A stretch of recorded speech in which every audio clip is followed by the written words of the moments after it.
Good morning everybody. Now let us come to question number 31. So this is taken from Economics lesson 2, Sectors of Indian Economy. Two questions are there in this one and it's up to you want to attempt which question. So the first part of question number 31 is tertiary sector is playing a significant role in the development of Indian economy. Justify the statement. So this question is clearly given in your textbook. Some points are given in page number 24. And why is tertiary sector growing in importance? That is the question which is there in your textbook. So same answer you have to write. So there are 4 points given in your textbook. The first point is because we need basic services such as hospitals, educational institutions, post and telegraph services, transport, banks, insurance companies. So all these are basic services. So because we require these things, so tertiary sectors are growing and all these comes under tertiary sector. Then development of primary and secondary sector. So the development of agriculture and industry leads to the development of services such as transport, trade and storage.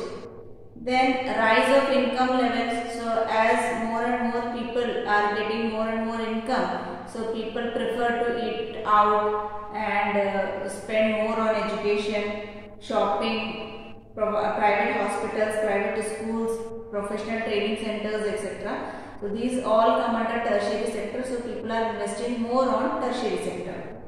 Then rise in information technology. So we have seen that nowadays computers, mobiles all are more and people are using it more, and so people are investing on the information technology. More and more people are employed in the information technology sector. So tertiary sector is growing. So these 4 points are given. Plus 1 point you can write about globalization. Like globalization, because of globalization people are aware of new services and activities, and because of which tertiary sector has gained importance. So this point extra you can write because in economics itself in the 4th chapter globalization you have studied that globalization has increased in tertiary sector. Now one choice along with this one is public sector contributes to the economic development of India. Justify the statement. So you have to write the advantages of public sector. So we know that public sector means it is owned and operated by the government. So what are the advantages we can think and write? Though some reference of this is given in page number 34, but exact answer you cannot write. So you have to think and convert it into your own points. Like in your textbook it's given that the government raises taxes and spend money on the people itself. So we can write that it creates employment opportunities. Public sector creates more employment opportunities. It promotes rapid economic development through creation and expansion of infrastructure, because the government only invests on making railways, bridges, roads, etc. The private companies do not much invest on these things. So because of these things the infrastructure is improving. So that we can write as one point. Then it generates financial resources for development. Then it is ensuring equality of income, wealth, and thus a balanced regional development.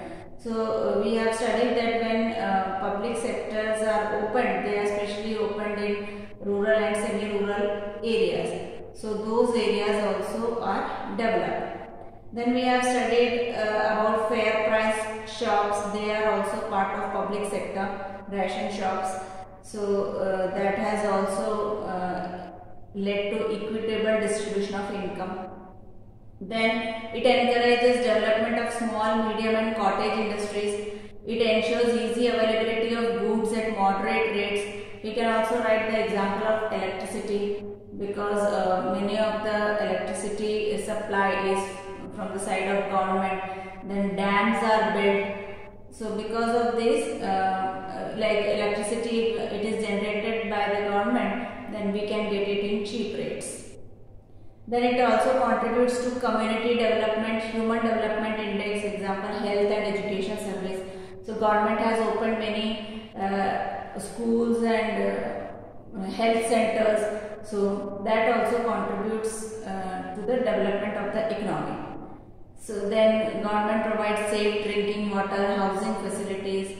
So there are so many points in which government is investing, and so economic development of the country takes place. So many points we can write in this question.